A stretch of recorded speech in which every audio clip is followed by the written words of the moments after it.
Isang malupit na sampal ang gumising sa akin. Habang niluluhuran ko ang sahig para pagsilbihan sila, tinatapak-tapakan lang ni Tristan ang aking dangal.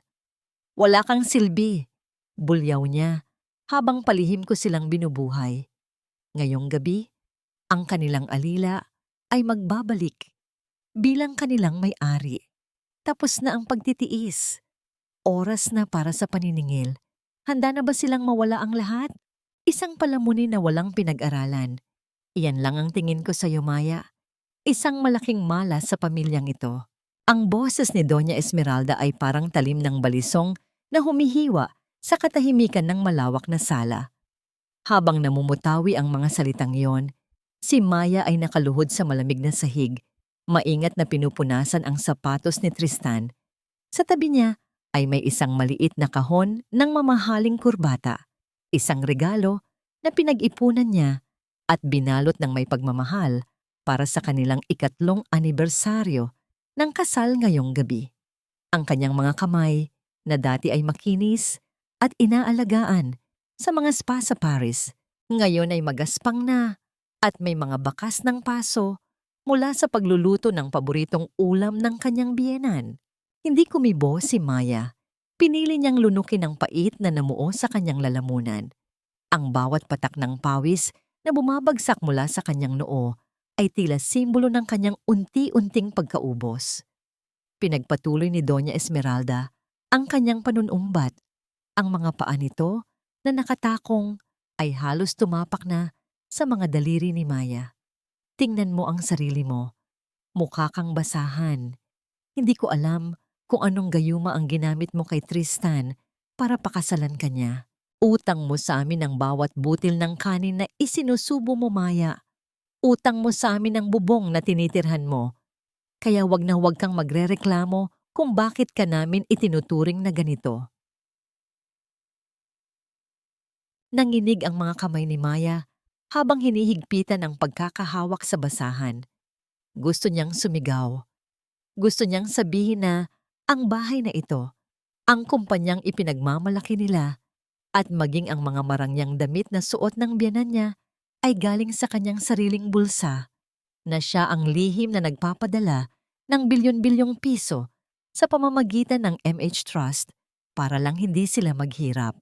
Pero ang pag-ibig niya kay Tristan ay isang bilangguan, isang pangakong ginawa niya sa kanyang yumaong ama na hindi siya susuko sa pamilya. Isang malakas na tunog ng bumubukas na pinto ang bumasag sa tensyon. Pumasok si Tristan, ang lalaking dahilan ng lahat ng kanyang sakripisyo. Ngunit hindi siya nag-iisa. Kasunod niya ang isang babaeng nakasuot ng pulang damit, si Chloe, ang babaeng laging bukang-bibig ni Doña Esmeralda na mas karapat-dapat daw sa kanyang anak. Tristan, happy anniversary! Mahinang sambit ni Maya habang pilit na tumatayo. Bitbit ang regalo niyang kurbata. Tiningnan lamang siya ni Tristan mula ulo hanggang paa na tila ba isa siyang dumi sa kanyang daanan. Walang bakas ng pag-alala sa kanyang mga mata. Sa halip lumapit siya kay Chloe at inakbayan ito sa harap ng kanyang asawa. Maya, ihanda mo ang hapunan. Si Chloe ay dito kakain. Huwag mo kaming ipapahiya. Ayusin mo ang luto mo. Pero Tristan, anibersaryo natin ngayon. Akala ko ba? Ang tinig ni Maya ay nanginginig. Ang pag-asa sa kanyang puso ay unti-unting nadudurog. Tumawa ng mapang-asar si Doña Esmeralda habang lumalapit kay Chloe. Anibersaryo? Nagpapatawa ka ba, Maya? Isang katulong na tulad mo, nag-e-expect ng romantikong gabi? Mahiya ka naman sa balat mo. Kinuha ni Esmeralda ang kamay ni Chloe at itinaas ito. At doon, parang tumigil ang mundo ni Maya. Sa daliri ni Chloe ay nagniningning ang isang diamanteng singsing, ang legacy ring ng pamilya Hernandez, ang singsing na pagmamay-ari ng yumaong ina ni Maya na ninakaw ni Doña Esmeralda mula sa kanyang drawer noong nakaraang linggo. Ang ganda, di ba? Pagyayabang ni Tristan habang nakatingin sa singsing. Ibinigay ko yan kay Chloe dahil siya ang nagligtas sa kumpanya natin sa huling merger. Siya ang tunay na katuwang, hindi tulad mo na pabigat lang. Nanlamig ang buong katauhan ni Maya. Ang hangin sa paligid niya ay tila naging lason. Ang huling hibla ng kanyang pasensya ay biglang naputol nang makita ang sagradong alaala ng kanyang ina sa kamay ng ibang babae, habang siya ay itinatrato na parang hayop sa sarili niyang mundo. Ang pait ng kawalan ng katarungan ay sumabog sa kanyang dibdib na naging isang malamig at matalim na puot. Bakit ang pag-ibig na inaasam ko ay tila isang utang na hindi kailanman mababayaran ng aking pagkatao? Hanggang kailan ko ba bibilangin ang mga sugat bago ko tawaging sapat na ang lahat ng ito? Nanatiling nakatayo si Maya. Ang kanyang ulo ay dahan-dahang tumingala. Hindi na siya ang babaeng nakaluhod sa sahig. Sa kanyang mga mata, ang apoy ng MH Trust ay nagsisimula ng mag-alab. Isang apoy na handang tumupok sa bawat kasinungalingan ng pamilyang ito. Oh, bakit ka pa nakatayo dyan? Bulyaw ni Tristan nang mapansing hindi gumagalaw ang asawa. Sabi ko magluto ka na. Bingi ka ba? Lumingon si Maya sa kanya. Isang mapait na ngiti ang sumilay sa kanyang mga labi. Isang ngiting hindi nila kailanman nakita. Inilapag niya ang kurbata sa mesa. Ang kahon ay marahas na bumagsak na naglabas ng isang tunog na tila hudyat ng digmaan. Opo, Tristan, magluluto ako. Bulong ni Maya, ang boses niya ay kasing lamig ng yelo. Magluluto ako ng isang hapunang hinding-hindi ninyo malilimutan dahil ito na ang huling pagkakataon na makakatikim kayo ng kahit anong galing sa akin. Nagkatinginan si Doña Esmeralda at Tristan, nagtataka sa biglang pagbabago ng aura ni Maya, ngunit agad din silang nagtawanan. Hindi alam na ang babaeng inaapi nila ay ang mismong kamay na humahawak sa leeg ng kanilang kinabukasan. Nang tumalikod si Maya patungong kusina, ang bawat hakbang niya ay tila nagpapayanig sa pundasyon ng mansyon. Sa kanyang isip, isa lamang ang malinaw. Ang gabi ng anibersaryo ay hindi magiging gabi ng pag-ibig, kundi gabi ng paghuhukom. Siguruhin mong hindi sunog ang steak, Maya. Baka magmukha kang tanga sa harap ni Chloe, pati ako ay mapahiya mo. Ang boses ni Tristan ay pumasok sa kusina bago pa ang kanyang mga yapak.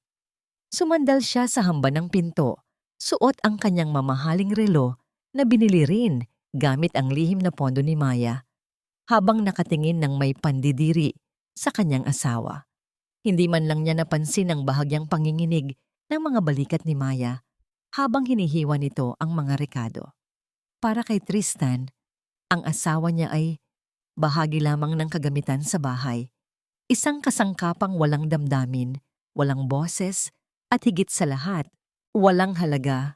Sa kabila ng mga salitang parang latigo, ipinagpatuloy ni Maya ang kanyang ginagawa. Maingat niyang inilalatag ang mga pampalasa sa karne. Bawat budbod ay tila isang ritual ng pamamaalam. Ito ang kabalintunaan ng kanyang buhay. Sa bawat masarap na putahing inihahain niya sa mesang yon, ang sarili niyang kaluluwa ang unti-unting naluluto. Sa apoy ng kanilang kawalang hiyaan, ang bawat hiwa ng kutsilyo sa sahig ng kahoy ay tila tumatama sa kanyang sariling puso. Ngunit pinanatili niyang tikom ang kanyang bibig. Sa isang madilim na sulok ng kusina, isang pares ng mga mata ang nakatingin sa kanya ng may matinding habag. Si Nanay Ising, ang matandang tagapagsilbi na nakakita sa paglaki ni Maya, ay dahan-dahang lumapit. Hinawakan niya ang siko ni Maya, isang haplos na puno ng pakikiramay na hindi kayang ibigay ng pamilyang pinagsisilbihan nila. Anak, tama na. Bulong ni Nanay Ising, ang boses ay nanginginig sa pigil na galit. Hindi mo kailangang gawin ito. Alam nating dalawa kung sino ka talaga. Bakit mo hinahayaang yurakan nila ang dangal mo ng ganito? Tumingin si Maya kay Nanay Ising. Sa unang pagkakataon, sa loob ng 3 taon, ang mga mata ni Maya ay hindi na puno ng luha, kundi ng isang nakakatakot na kalmado. Hayaan mo sila, Nanay. Ang huling hapunan ay laging pinakaimportante. Gusto kong matandaan nila ang lasa ng lahat ng kinuha nila sa akin.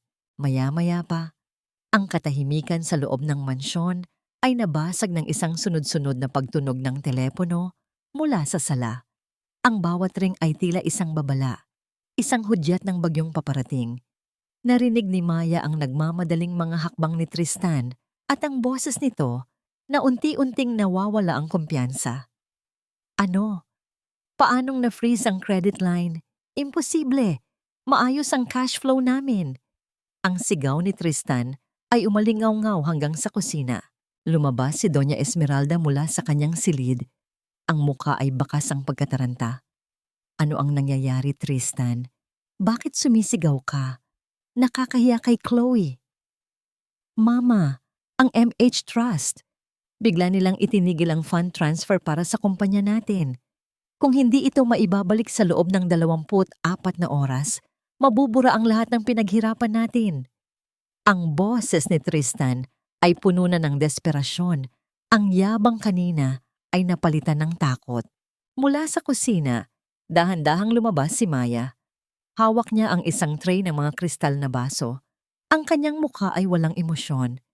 Nang makita siya ni Doña Esmeralda, agad itong humanap ng mapagbubuntunan ng galit. Ikaw ang malas sa bahay na ito.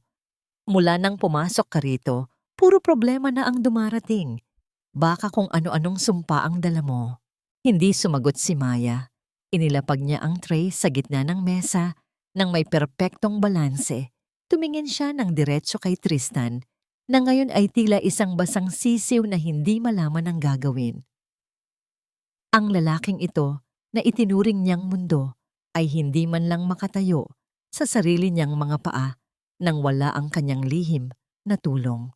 Tristan, tawag ni Maya sa kanyang asawa. Ang kanyang boses ay hindi na ang mahinang tinig na laging humihingi ng paumanhin. Ito ay boses ng isang babaeng nakatayo sa tuktok ng isang matayog na gusali. Tinitingnan ang lahat sa ibaba. Lumingon si Tristan. Ang mga mata ay naniningkit sa galit at pagkalito. Ano na naman? Huwag mo akong kakausapin ngayon, Maya. Wala kang maitutulong. Siguro nga, sabi ni Maya, dahan-dahang inaayos ang kanyang gusot na apron. Pero naisip mo ba na baka kaya itinigil ng MH Trust ang suporta ay dahil nalaman nila kung paano mo nilulustay ang pera nila sa mga babaeng tulad ni Chloe? O baka naman, napagod na silang magpakain sa mga taong hindi marunong tumanaw ng utang na loob. Natahimik ang buong sala. Maging si Chloe ay napatayo mula sa sofa, ang muka ay puno ng kaba. Ang mga salita ni Maya ay parang mga palaso na tumama sa pinakasensitibong bahagi ng kanilang mga lihim. Ano ang alam mo tungkol sa MH Trust? Maya, ang tanong ni Tristan ay may kasamang pananakot. Lumalapit siya sa asawa na tila sasaktan ito. Isang hamak na tagaluto ka lang dito. Huwag mong pagsalitaan ang kumpanyang bumubuhay sa atin ng ganyan. Sa gitna ng tensyon, isang malamig na tanong ang iniwan ni Maya na tila isang sumpa sa hangin. Buhay ba ang tawag mo rito, Tristan?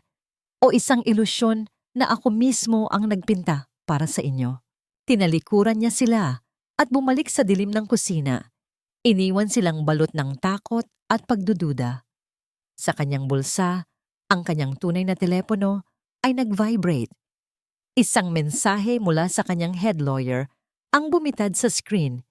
Madam President, the separation of assets is ready. Shall we proceed with the total shutdown? Isang mapait na buntong hininga ang kumawala sa dibdib ni Maya.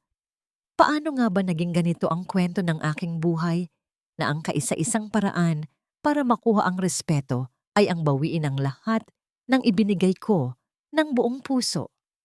Ang bawat guho ay may kwento ng muling pagbangon, ngunit para kay Maya, ang sarili niyang mga guho ay tila napakalalim na para muling itayo. Naglalakad siya sa gitna ng malawak na lupain na dati ay pagmamay-ari ng kanyang ama. Ang damo ay matayog na at ang mga bulaklak ay tuyot. Isang malungkot na refleksyon ng kanyang kasalukuyang kalagayan.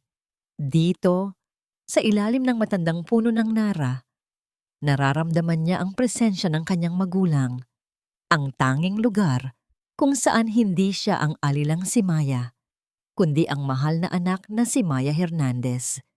Ang simoy ng hangin ay may dalang amoy ng basang lupa at mga alaala ng tawanan, isang kaibahan sa nakakasagababal na amoy ng mamahaling pabango at panlalait sa loob ng mansyon ni na Tristan. Ang mga linyang yan ay hindi lamang disenyo. Iyan ang kaluluwa ng istrukturang ito. Isang malalim at kalmadong boses ang bumasag sa kanyang pagmumuni-muni. Napalingon si Maya at nakita ang isang lalaking nakaupo sa isang fold-up chair. May hawak na lapis at isang makapal na sketchpad. Si Mateo. Ang kanyang mga mata ay nakatutok sa lumang gazebo. Ang kanyang mukha ay kababakasan ng matinding konsentrasyon. Hindi siya mukhang isang ordinaryong manggagawa. May dangal sa kanyang bawat kilos, isang uri ng katahimikan na bihirang makita sa mundong puno ng ingay. Dahan-dahang lumapit si Maya, pilit na itinatago ang kanyang mga kamay na may mga bakas ng sugat. Iniisip mo bang maaari pang maibalik ang dating ganda nito? Mahina niyang tanong, halos isang bulong na tinangay ng hangin. Ibinaba ni Mateo ang kanyang lapis at tumingin kay Maya. Walang paghuhukom sa kanyang mga mata, kundi isang uri ng pagkilala na tila tumatagos sa balat ni Maya. Walang bagay na masyadong sira para hindi maayos, basta't ang pundasyon nito ay nananatiling matatag. Minsan, kailangan lang nating tanggalin ang mga bulok na bahagi para makita ang tunay na ginto sa ilalim. Ngumiti ng mapait si Maya.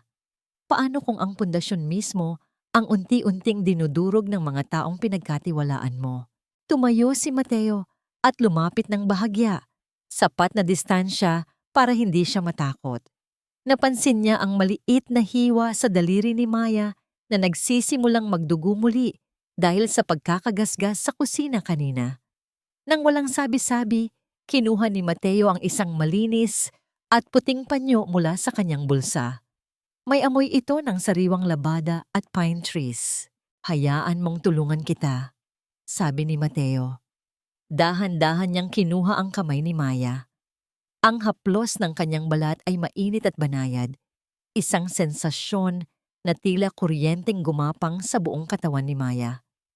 Sa loob ng 3 taon, walang sino man ang humawak sa kanya ng may ganitong uri ng pag-iingat. Maingat niyang ibinalot ang panyo sa sugat ni Maya. Ang mga sugat ay hindi dapat itinatago binibini. Kailangan itong gamutin para hindi ito maging lason. Sa sandaling iyon, ang mundo ni Maya ay tila tumigil. Ang kislap ng araw sa mga mata ni Mateo ay nagbigay sa kanya ng isang uri ng kapayapaan na matagal na niyang kinalimutan. Para siyang nakahanap ng isang oasis sa gitna ng malawak na disyerto. Salamat Mateo, anya. Ang kanyang boses ay nanginginig sa emosyon, ngunit ang kapayapaang iyon ay mabilis na naglaho nang maalala niya ang realidad na naghihintay sa kanya. Nagmamadali siyang nagpaalam at bumalik sa mansyon. Bit-bit ang panyong nakabalot sa kanyang kamay, isang munting lihim sa gitna ng kanyang kalupitan. Pagpasok niya sa sala, sinalubong siya ng isang tanawing nagpakulo sa kanyang dugo. Ang mga tauhan ng isang auction house ay naglalabas ng mga antigong florera at mga painting na pagmamay-ari niya, mga gamit na iniwan ng kanyang ama na dinala niya sa mansyong yun. Nakatayo si Tristan sa gitna ng sala, may hawak na listahan, habang si Doña Esmeralda ay nagrereklamo sa mababang presyo ng mga gamit. Anong ginagawa ninyo? Ang sigaw ni Maya ay umalingaw-ngaw sa buong bahay. Mga gamit ko ang mga yan. Wala kayong karapatang ibenta ang mga alaala ng pamilya ko. Lumingon si Tristan. Ang kanyang mukha ay pulang-pula sa galit. Wala kang karapatang diktahan ako, Maya. Ang MH Trust ay pinutulang pondo natin. Kailangan natin ng pera para mabuhay ang kumpanya. Ang mga basurang ito ay walang silbi kung tayo ay magugutom. Basura? Lumapit si Maya kay Tristan. Ang kanyang mga mata ay nanlilisik. Iyan ang tanging natitira sa akin mula sa mga magulang ko. Hindi mo ba naiintindihan? Ang naiintindihan ko ay asawa kita at lahat ng pag-aari mo ay pag-aari ko rin, bulyaw ni Tristan. Akmang sasampalin niya si Maya nang biglang mapako ang tingin niya sa kamay ng asawa. Nakita niya ang puting panyo na maingat na nakabalot sa sugat nito, isang panyo na kitang-kitang hindi galing sa kanilang bahay. Mabilis na hinablot ni Tristan ang kamay ni Maya. Pinipiga ang sugat nito ng walang awa. Saan galing ito? Kaninong panyo ito, Maya? Napadaing sa sakit si Maya, ngunit hindi niya binawi ang kanyang kamay. Tumingin siya ng diretso kay Tristan. Ang kanyang dignidad ay nananatiling nakatayo sa kabila ng pisikal na sakit. Galing yan sa isang taong marunong rumespeto, Tristan. Isang bagay na hinding-hindi mo matututunan. Lalong nagngit-ngit ang mga ngipin ni Tristan. Namimili ka na ba ng papalit sa akin? Habang naghihirap ang kumpanya ko, lumalandi ka sa ibang lalaki? Inihagis niya ang kamay ni Maya at itinulak ito sa sofa. Sabihin mo sa akin, Maya, sino ang lalaking ito bago ko ipasunog ang buong garden na pinupuntahan mo? Ang katahimikan ni Maya ay lalong nagpainit sa ulo ni Tristan. Sa gitna ng kaguluhan, isang malakas na katok sa pinto ang nagpatigil sa lahat. Ang tunog ay tila mga martilyo na tumatama sa pinto ng kanilang kinabukasan. Nang buksan ni Nanay Ising ang pinto, isang lalaking nakasuit ang pumasok. Ang kanyang muka ay seryoso at may dalang isang itim na folder. Mr. Tristan Almeda, ako ang legal counsel ng MH Trust. Narito ako para ihatid ang formal na abiso ng inyong foreclosure at ang demand letter para sa lahat ng pondong nawawala sa inyong accounts. Namutla si Tristan. Ang panyong hawak niya ay nahulog sa sahig habang si Maya ay dahan-dahang tumayo. Ang panyo ni Mateo ay muling hinawakan ng mahigpit. Ang digmaan ay hindi na lamang sa loob ng tahanan. Ito ay nagsisimula na sa labas. At si Tristan ay walang kaalam-alam na ang kaaway na kinatatakutan niya ay ang babaeng kakasampal lang niya. Huwag ninyo akong biruin ng ganito. Ang MH Trust ay hindi kailanman maglalabas ng foreclosure notice nang walang abiso. Ang boses ni Tristan ay gumaralgal. Ang kanyang mga kamay ay nanginginig. Habang pilit na binubuksan ang itim na folder na iniabot ng abogado. Ang bawat pahina na binabasa niya ay tila isang hatol ng kamatayan para sa kanyang kumpanya. Ang mga numero, ang mga pirma, at ang tatak ng MH Trust ay masyadong totoo para maging isang masamang panaginip lamang. Sa bawat segundo ng katahimikan, ang hangin sa loob ng mansyon ay tila nauubos na nag-iiwan sa kanila ng matinding paninikip ng dibdib. Tumalikod ang abogado nang walang anumang emosyon. Ang kanyang mga yapak ay lumikha ng isang malamig at matinding tunog sa sahig na marmol bago siya tuluyang lumabas ng pinto. Naiwan si Tristan na parang isang rebultong unti-unting nagkakadurog-durog. Ngunit sa gitna ng kanyang pagkawasak, isang matinis na boses ang muling pumutok. Ang boses ni Doña Esmeralda. Ito ay dahil sa iyo. Ang sigaw ng matanda habang itinuturo ang nananahimik na si Maya. Mula nang pumasok ka sa pamilyang ito, unti-unting naglaho ang swerte namin.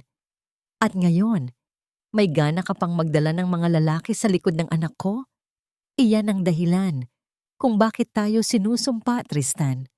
Ang babaeng ito ay isang linta na nagdadala ng malas. Lumapit si Doña Esmeralda kay Maya. Ang kanyang muka ay puno ng lason. Nasaan ang nawawalang gintong relos ni Tristan? Ikaw ang kumuha noon, di ba? Ibinigay mo sa lalaki mo para may pambayad ka sa pangangaliwa mo. Wala akong kinuha, Mama. Mahinang sagot ni Maya. Ang kanyang mga mata ay nananatiling nakatingin sa sahig. Hindi ko kailangan ng pera ninyo. Isang malakas na tawa ang kumawala sa mga labi ni Esmeralda. Hindi kailangan. Sino ang nagpapakain sa'yo? Sino ang nagbibihis sa'yo? Kung hindi dahil sa awa namin, baka nasa lansangan ka na at namamalimos. Lumingon siya kay Tristan na tila isang manggagaway na bumubulong ng sumpa. Tristan, kailangang humingi ng paumanhin ang babaeng ito kay Chloe. Si Chloe ang tanging makakatulong sa atin ngayon. Ang kanyang ama ay may koneksyon sa mga bangko. Kung hindi magagawa ni Maya na lumuhod at magmakaawa para sa atin, itapon mo na siya sa labas.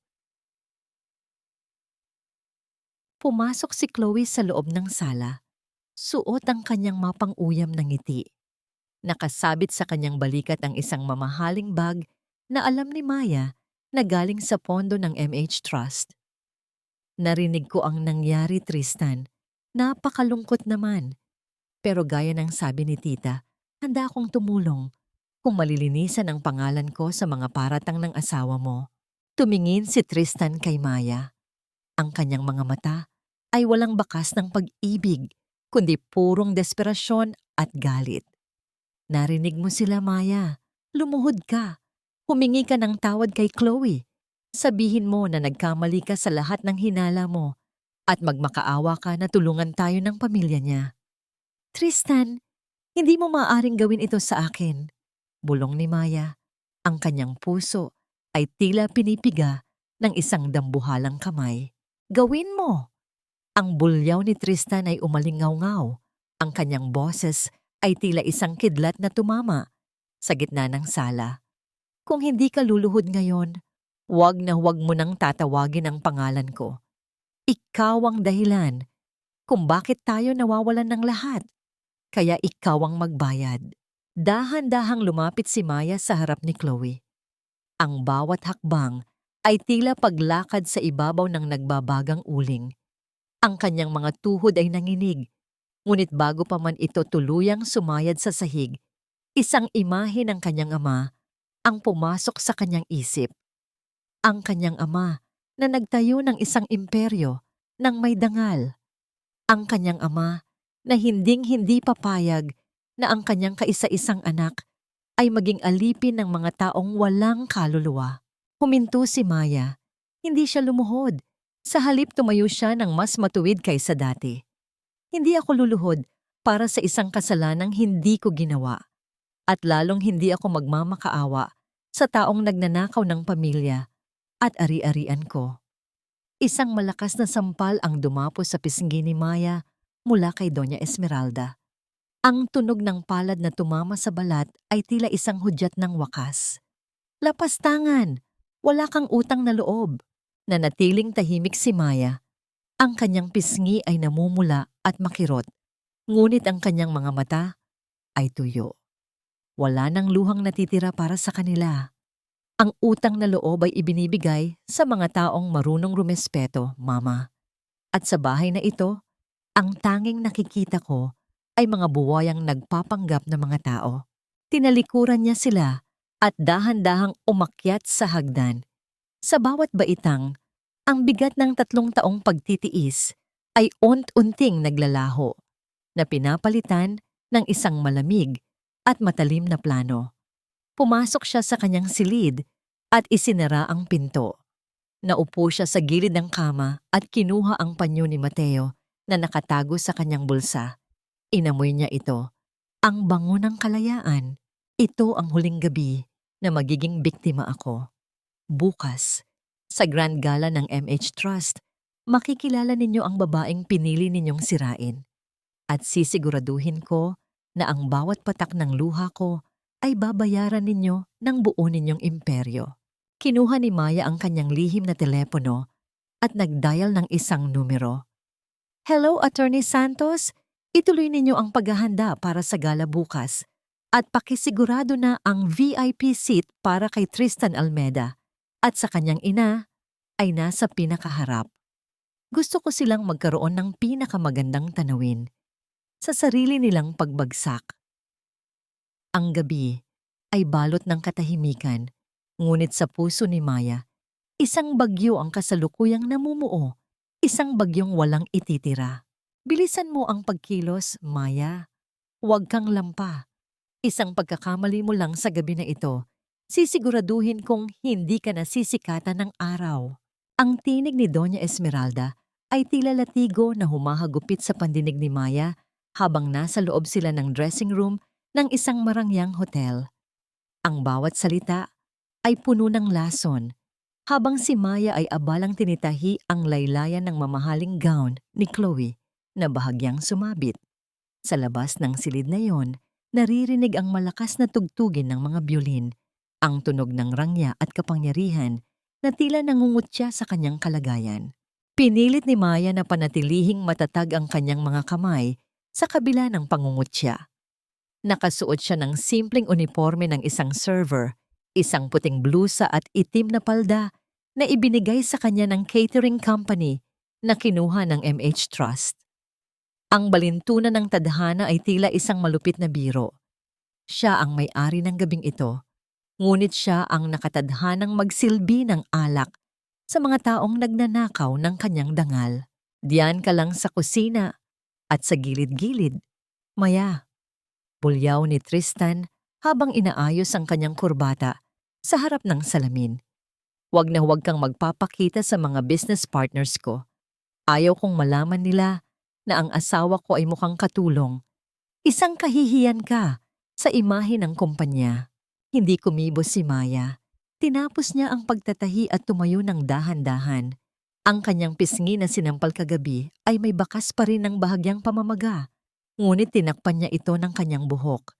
Sa loob ng kanyang puso, ang bawat panlalait ni Tristan ay tila mga huling pako sa kabaong ng kanilang pagsasama.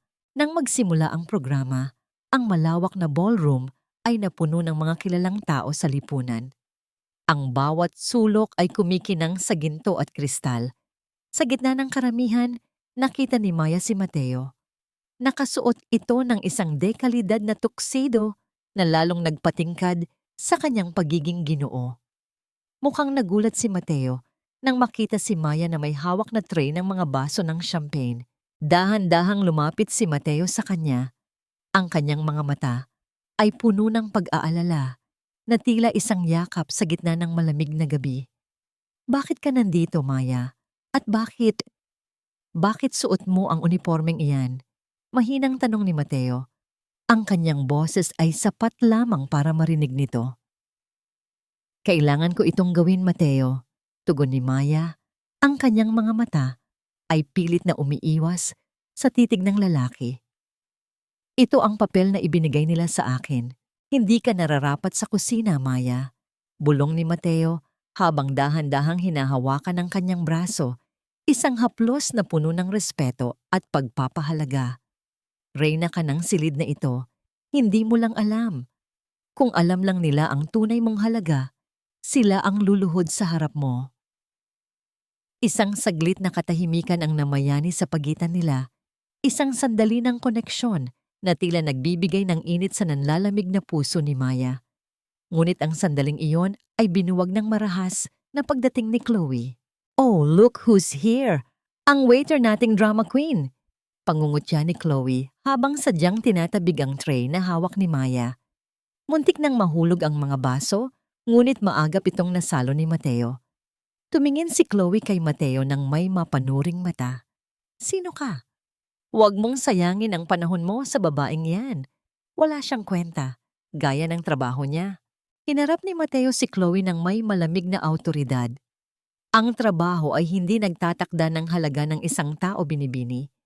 Ngunit ang iyong ugali, iyan ang nagtatakda kung gaano kakaliit sa paningin ng mga tunay na marangal. Namula si Chloe sa inis at agad na hinila si Tristan na nooy papalapit sa kanila. Tristan, ang waiter mong ito ay nakikipag-flirt sa mga bisita. Sabihan mo nga siya na malaman ang lugar niya. Agad na sumugod si Tristan at hinarap si Maya ng may matinding galit. Wala kang tigil, Maya. Pati ba naman dito ay ipapahiya mo ako? Umalis ka sa paningin ko. Pumunta ka sa likod at doon ka maghugas ng mga pinagkainan. Tinalikuran ni Maya ang lahat. Ngunit bago siya tuluyang lumayo, naramdaman niya ang titig ni Mateo na tila nagsasabing magtiwala lang siya. Pumasok siya sa dilim ng backstage kung saan naghihintay ang kanyang legal team. Hinubad niya ang apron at ang kanyang simpleng sapatos. Mula sa isang itim na garment bag, inilabas niya ang isang asul na gown na gawa sa seda. ang gown na tanging ang CEO ng MH Trust ang may karapatang magsuot. Sa labas, ang MC ay nagsimula ng magsalita. Ladies and gentlemen, the moment we have all been waiting for, let us welcome the visionary behind MH Trust, the President and CEO, Miss Maya Hernandez. Ang lahat ng ilaw sa ballroom ay dahan-dahang namatay at isang malakas na spotlight ang tumutok sa malaking pinto sa entablado. Ang tibok ng puso ni Tristan at Doña Esmeralda ay tila tumigil. Ang kanilang mga mata ay nakapako sa anino ng babaeng papalabas. Sino nga ba ang tunay na nagmamay-ari ng gabing ito at handa na ba silang harapin ang katotohanang matagal nilang tinapak-tapakan? Ang katahimikan sa loob ng ballroom ay tila isang mabigat na kumot na bumalot sa lahat. Ang bawat bulong ay pumanaw at ang bawat hininga ay tila napako sa hangin habang ang dambuhalang pinto sa gitna ng entablado ay dahan-dahang bumubukas. Mula sa kadiliman, isang anino ang lumitaw, isang figura na punong-puno ng dangal.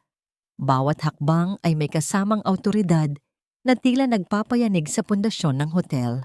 Nang tumama ang liwanag ng spotlight sa babaeng papalabas, isang sabay-sabay na singhap ang umalingaw-ngaw sa buong silid. Hindi ito ang server na may madusing na apron. Hindi ito ang babaeng nakaluhod sa sahig para punasan ang sapatos ni Tristan. Ang nakatayo sa harap ng lahat ay isang reyna na balot ng asul na seda. Ang kanyang buhok ay maayos na nakapusod at ang kanyang mga mata ay nagniningning sa talim ng katarungan. Si Maya Hernandez. Sa gitna ng karamihan, si Tristan ay tila naging isang estatwang gawa sa yelo. Ang kanyang baso ng alak ay dahan-dahang nanginig sa kanyang kamay hanggang sa malaglag ang mga patak nito sa kanyang mamahaling sapatos. Ang sapatos na nilinis ni Maya kanina lamang. Ang kanyang mukha, na kanina ay puno ng kayabangan, ngayon ay kasing puti ng papel. Sa tabi niya, si Doña Esmeralda ay napakapit sa braso ng sofa. Ang kanyang mga labi ay nangangatog habang pilit na binibigkas ang pangalan ng manugang na itinuring niyang basura. Mamaya! Ang bulong ni Tristan ay tila isang hangin na nawalan ng lakas. Hindi siya tiningnan ni Maya. Sa halip, naglakad ang dalaga patungo sa gitna ng entablado.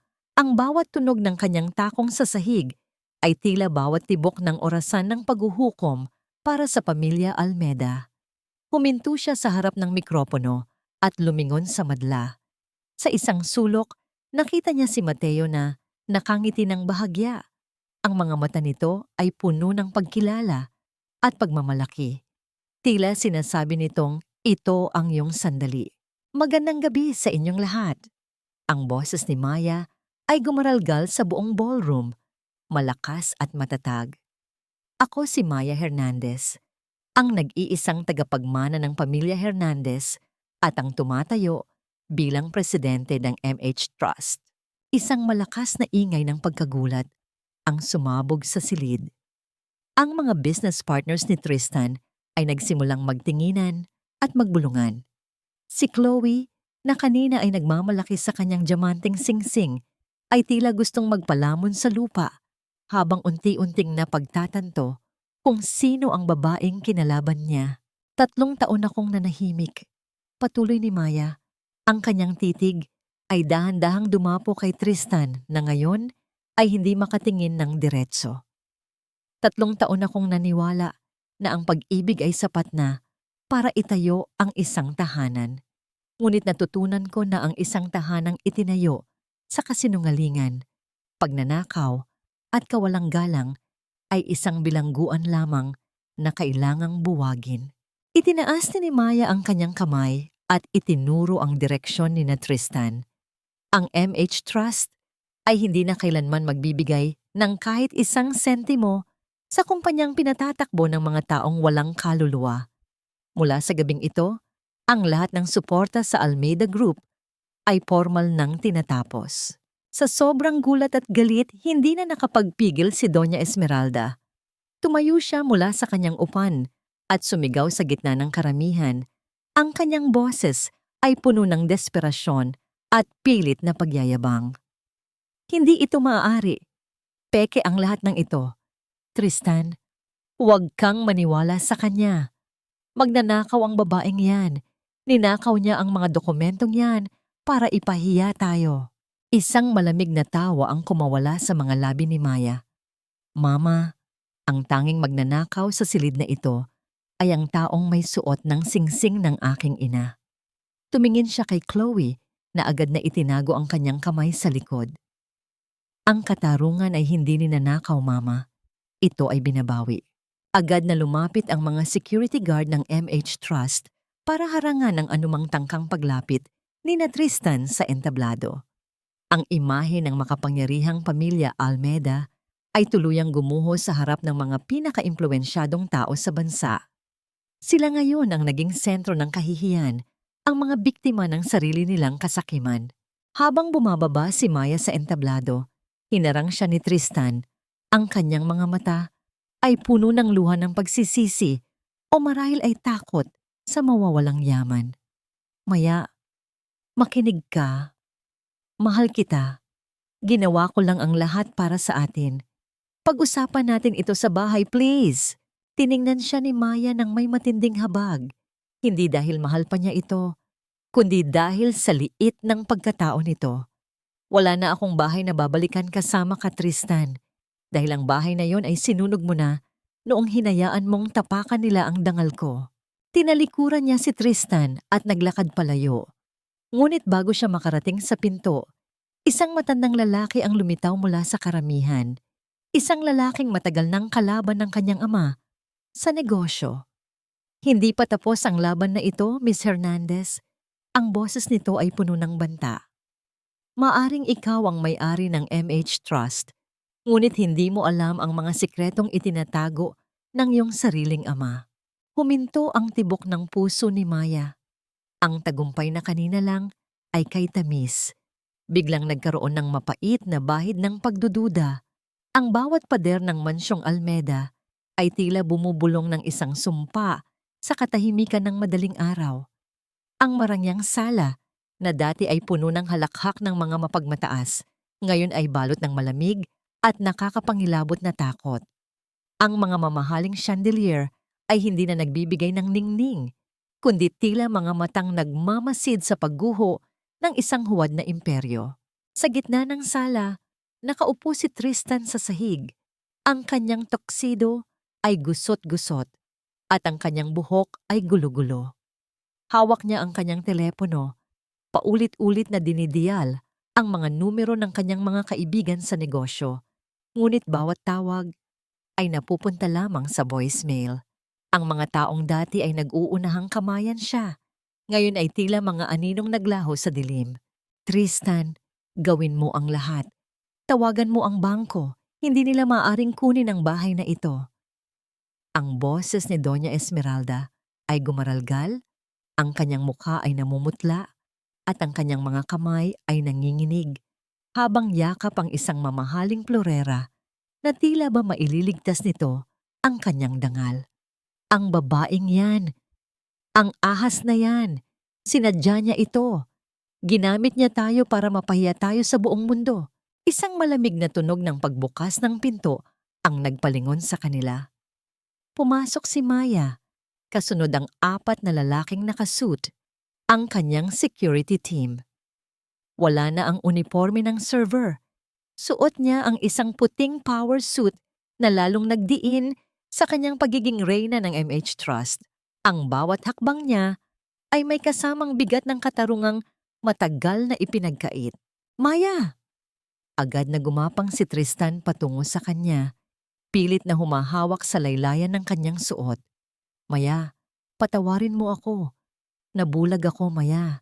Pero asawa mo pa rin ako, di ba? Sa harap ng Diyos, mag-asawa tayo. Hindi mo kayang makitang nasa lansangan ang asawa mo at ang biyenan mo. Tiningnan siya ni Maya nang may halong pandidiri at awa. Dahan-dahan niyang inalis ang kamay ni Tristan sa kanyang damit. Sa harap ng Diyos, Tristan, nangako ka na mamahalin at rerespetuhin mo ako. Pero ang tanging ibinigay mo sa akin ay mga sugat at kahihiyan. Ang kasal, ay hindi isang lisensya para gawin akong alipin. Lumingon si Maya sa kanyang security head.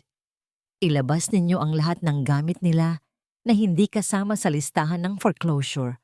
Ang lahat ng gamit na pag-aari ng pamilya Hernandez ay mananatili rito hanggang sa mailipat sa aking ancestral estate. Wala kang puso, sigaw ni Doña Esmeralda. Ang kanyang mga mata ay nanlilisik sa galit. Pinapakain ka namin ng 3 taon. Utang mo sa amin ang buhay mo. Huminto si Maya at hinarap ang matanda. Ang kanyang titig ay tila yelong tumutusok sa balat. Utang? Mama, sa loob ng 3 taon, ang bawat sentimong ginastos ninyo sa sugal, sa mga alahas, at maging sa mga luho ni Chloe ay galing sa aking lihim na pondo. Kung bibilangin natin ang utang na loob, baka hanggang sa kabilang buhay ay nagbabayad pa kayo sa akin. Ngunit sapat na ang 3 taon na paniningil ko ng sakit. Ngayon, ang batas na ang maniningil sa inyo. Nang lumabas si Maya sa mansyon, bitbit lamang ang isang maliit na bag na naglalaman ng mga alaala ng kanyang ama. Naramdaman niya ang unang sulyap ng sikat ng araw sa kanyang mukha. Sumakay siya sa kanyang sasakyan at nagpahatid sa lumang lupain ng mga Hernandez. Habang binabaybay ang daan, hindi maalis sa isip ni Maya ang banta ng matandang negosyante kagabi. Ang mga sikretong itinatago ng iyong sariling ama. Ano ang maaaring itago ng isang lalaking kilala sa pagiging marangal? Ang pagdududa ay nagsimulang tumubo sa kanyang puso na tila isang damong ligaw sa gitna ng kanyang hardin ng tagumpay. Pagdating sa ancestral estate, sinalubong siya ng sariwang amoy ng mga bulaklak at ang katahimikan ng kalikasan. Nakita niya si Nanay Ising na naghihintay sa balkonahe, may dalang mainit na tsa. At doon, sa ilalim ng punong nara, nakatayo si Mateo. Hawak nito ang isang lumang blueprint. Ang kanyang mukha ay may bakas ng matamis ng ngiti nang makita ang pagdating ni Maya. Welcome home, Maya. Bulong ni Mateo habang lumalapit. Ang pundasyon ay handa na para sa muling pagtatayo. Lumapit si Maya kay Mateo. Naramdaman niya ang seguridad sa presensya nito. Ngunit nang hawakan ni Mateo ang kanyang kamay, napansin ni Maya ang isang maliit na dokumentong nakasilip sa sketchpad nito. Isang dokumentong may tatak ng MH Trust mula sa panahon ng kanyang ama. Bakit hawak ni Mateo ang mga dokumento ng kanyang ama mula sa nakaraan? Ang taong tanging pinagkakatiwalaan niya ngayon, may itinatago rin ba sa kanya? Ang hangin ay umihip ng malakas, nagdadala ng isang babala na ang kapayapaang tinatamasa niya ay baka isang panandaliang hininga lamang bago ang isa pang malakas na bagyo. Ang tiwala ay parang isang kristal na florera. Oras na magkaroon ito ng kahit isang maliit na lamat, kailanman ay hindi na ito babalik sa dating kinang. Habang nakatayo si Maya sa ilalim ng malalabay na sanga ng punong nara, ang malamig na hangin ng hapon ay tila naging malupit na bulong sa kanyang pandinig. Ang kanyang mga mata ay nanatiling nakapako sa dilaw na papel na bahagyang nakasilip sa sketchpad ni Mateo, ang opisyal na selyo ng MH Trust na may pirma ng kanyang yumaong ama, si Don Roberto Hernandez. Ang bawat tibok ng kanyang puso ay tila isang mabigat na tambol na nagpapayanig sa kanyang buong pagkatao. Katatapos lang niyang makawala sa mga kadena ni Tristan. Handa na ba siyang muling mahulog sa isa pang patibong? Maya, ayos ka lang ba? Biglang namutla ang mukha mo. Ang boses ni Mateo ay puno ng lambing, isang uri ng pag-aalala na kanina lang ay nagbigay sa kanya ng kapayapaan. Ngunit ngayon ay tila isang balabal ng pagdududa. Dahan-dahang binawi ni Maya ang kanyang kamay mula sa pagkakahawak ni Mateo. Pilit siyang ngumiti, kahit na ang kanyang mga labi ay nanginginig sa kaba. Wala ito, Mateo. Marahil ay napagod lang ako sa lahat ng nangyari sa korte kanina. Masyadong mabilis ang mga kaganapan. Itinago ni Mateo ang kanyang sketchpad sa kanyang bag, isang kilos na tila lalong nagpatibay sa hinala ni Maya na may itinatago ito. Naiintindihan ko. Ang pagbawi sa dangal ay hindi bihisang biyahe. Pero tandaan mo, nandito ako para tulungan kang muling itayo ang lahat. Hindi lang ang estate na ito, kundi pati ang tiwala mo sa mundo. Naglakad sila patungo sa balkonahe kung saan naghihintay si Nanay Ising. Ang bawat hakbang ni Maya ay tila pagtimbang sa pagitan ng kanyang nararamdaman at ng lohika ng kanyang isip. Sino nga ba talaga si Mateo? Isang arkitekto na nagkataong nagmamalasakit o isang tao mula sa nakaraan na may sariling agenda sa MH Trust? Samantala, sa isang madilim at masikip na apartment sa kabilang panig ng lungsod, ang katahimikan ay binalot ng mga hikbi at mura. Si Tristan ay nakaupo sa gilid ng isang lumang sofa. Ang kanyang mga mata ay dilat at puno ng dugo dahil sa puyat. Ang kumpanyang itinayo niya sa kasinungalingan ay tuluyan ng gumuho. Ang bawat gamit na meron siya ay kinumpiska at ang tanging natitira sa kanya ay ang mga damit na suot niya. Kasalanan mo ito, Tristan, sigaw ni Doña Esmeralda habang pilit na isinisiksik ang kanyang mga hiyas sa isang maliit na pouch. Kung hindi ka naging pabaya sa pagtrato kay Maya, hindi tayo aabot sa ganito. Ngayon, paano na tayo kakain? Paano na ang mga utang ko sa kasino? Tumahimik ka, Mama, bulyaw ni Tristan. Ang kanyang boses ay puno ng puot. Ikaw ang laging nagtutulak sa akin na apihin siya. Ikaw ang kumuha ng singsing ng ina niya. Huwag mo akong sisihin sa pagkagahaman mo. Sa gitna ng kanilang pag-aaway, isang katok ang narinig sa kanilang pinto. Hindi ito ang magalang na katok ng isang bisita, kundi ang marahas na tunog ng isang taong naniningil. Pagbukas ng pinto, tumambad ang mga tauhan ng isang loan shark na inutangan ni Tristan para isalba ang kumpanya. Wala na si Maya para magbayad ng kanyang mga utang. Wala na ang kanyang lihim na anghel. Bumalik ang eksena sa ancestral estate, kung saan ang gabi ay dahan-dahang lumalalim. Nakaupo si Maya sa harap ng kanyang desk. Hawak ang isang lumang litrato ng kanyang ama. Papa, ano ba ang itinatago mo sa akin? Bakit parang ang lahat ng tao sa paligid ko ay may mga lihim na hindi ko mawari? Isang kislap ng liwanag mula sa labas ang kumuha ng kanyang atensyon. Nakita niya si Mateo na nasa garden pa rin, may kausap sa telepono. Dahil sa katahimikan ng gabi, bahagyang umabot sa kanyang pandinig ang ilang bahagi ng usapan. Opo, attorney. Hawak ko na ang mga dokumento. Hindi pa alam ni Maya ang tungkol sa ugnayan ng tatay ko at ni Don Roberto. Gagawin ko ang lahat para makuha ang kailangan natin bago pa man niya matuklasan ang katotohanan. Nanigas si Maya sa kanyang kinatatayuan. Ang panyong ibinigay sa kanya ni Mateo, ang panyong naging simbolo ng kanyang pag-asa, ay nahulog mula sa kanyang kamay patungo sa malamig na sahig. Ang bawat salita ni Mateo ay parang 1,000 karayom na tumutusok sa kanyang puso. Ang lalaking inakala niyang magliligtas sa kanya mula sa dilim ay tila isa ring anino na naghihintay lamang ng tamang pagkakataon para siya ay lamunin. Muling uminog ang mundo ni Maya sa isang siklo ng pagtataksil. Sino ang maaari niyang pagkatiwalaan kung ang bawat kamay na humahawak sa kanya ay may hawak ding patalim sa likod?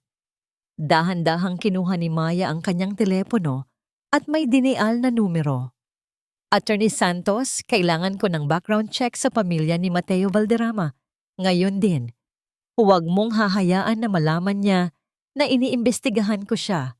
Sa labas, ang buwan ay natatakpan ng makapal na ulap na tila ibinabadya ang isang mas malaki at mas madilim na katotohanan na malapit ng sumabog. Wala kaming pera. Utang yan ni Tristan. Huwag ninyo akong idamay. Ang boses ni Doña Esmeralda ay pumiyok sa takot habang nakasandal siya sa sulok ng madilim na apartment.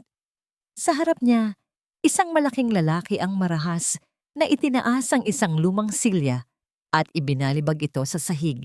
Hindi para saktan sila, kundi para ipakita ang bagsik ng kanilang paniningil.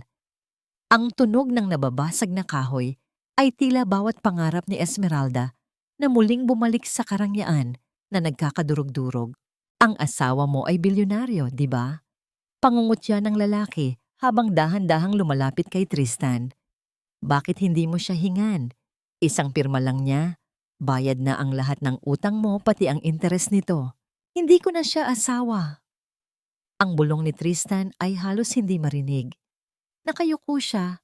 Ang kanyang mukha ay may bakas ng pasa at ang kanyang mga mata ay walang buhay. Ang lalaking dati ay naglalakad ng may mataas na noo. Ngayon ay tila isang basang-basahan na pinipiga ng tadhana.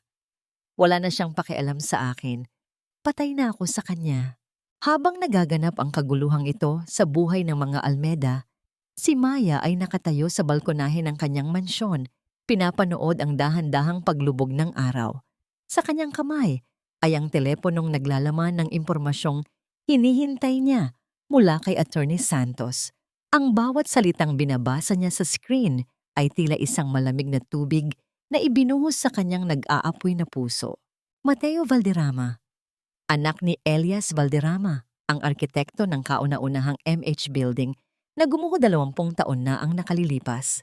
Napahawak si Maya sa rehas ng balkonahe. Ang trahedyang iyon, ang muntik ng magpabagsak sa kanyang ama.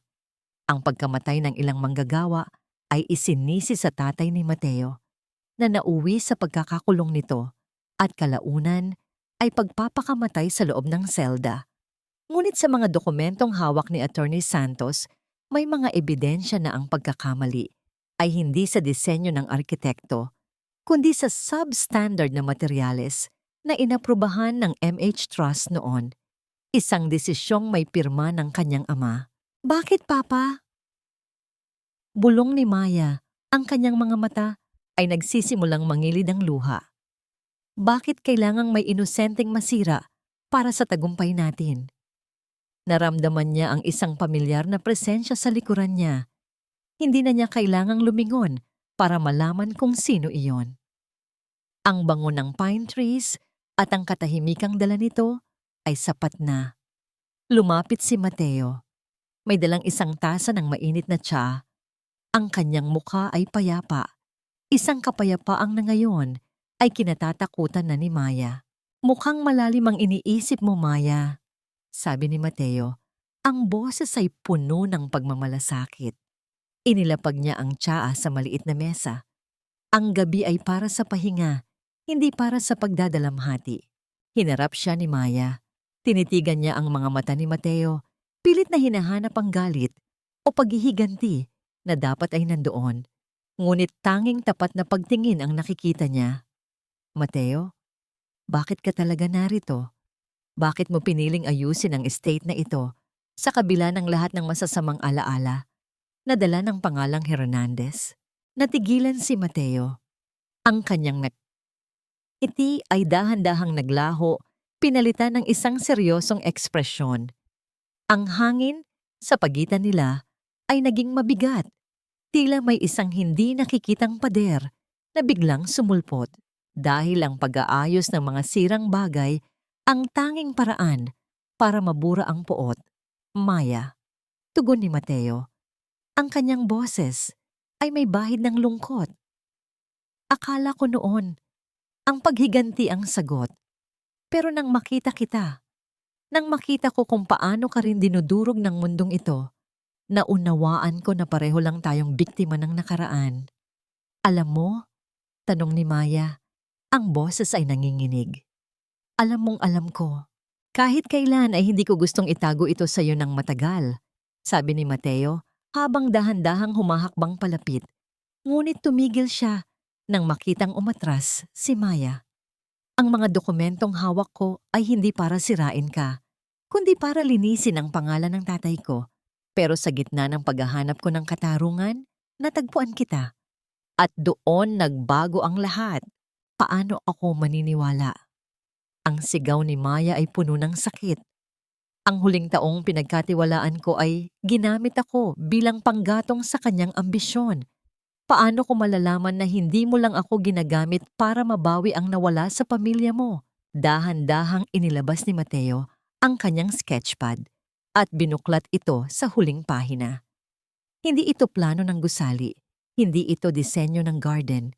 Ito ay isang portrait ni Maya, hindi ang matapang na CEO, kundi ang babaeng nakita niya sa garden noong unang araw, ang babaeng may sugat sa kamay at lungkot sa mga mata. Ito ang dahilan, Maya, bulong ni Mateo. Dahil bago pa man naging Hernandez ang tingin ko sa'yo, naging Maya ka na sa puso ko. Isang sandali ng katahimikan ang bumalot sa kanila. Isang sandaling puno ng posibilidad ng paghilom. Ngunit ang sandaling iyon ay muling binasag ng isang malakas na tunog mula sa loob ng bahay. Si Nanay Ising ay tumatakbong lumabas. Ang kanyang muka ay puno ng takot. Anak, si Maya. May mga taong puwersahang pumapasok sa gate. Mga tauhan daw ni Tristan. Balitang-balita na desperado na sila at may dalang masamang balita. Bago pa man makakilos si Mateo para protektahan si Maya, isang pamilyar at nakakangilabot na tawa ang narinig mula sa hagdanan ng balkonahe. Si Tristan, na may hawak na isang bote ng lason sa isang kamay at isang lumang liham sa kabila, ay nakatayo doon. Isang anino ng kanyang dating sarili. Ngunit may dalang huling alas na maaaring pumatay sa lahat ng natitirang pag-asa ni Maya. Kung hindi ka mapapa sa akin, Maya, sisiguraduhin ko na wala ring matitira sa'yo. Ni ang pangalan mo, ni ang lalaking ito. Akala mo ba ay madali mo akong maitatapon, Maya? Akala mo ba ay ganoon na lang kadali na iwan ako sa kangkungan habang ikaw ay nagpapakasaya sa piling ng lalaking ito? Ang boses ni Tristan ay gumaralgal, puno ng pait at kamandag na tila galing sa ilalim ng lupa.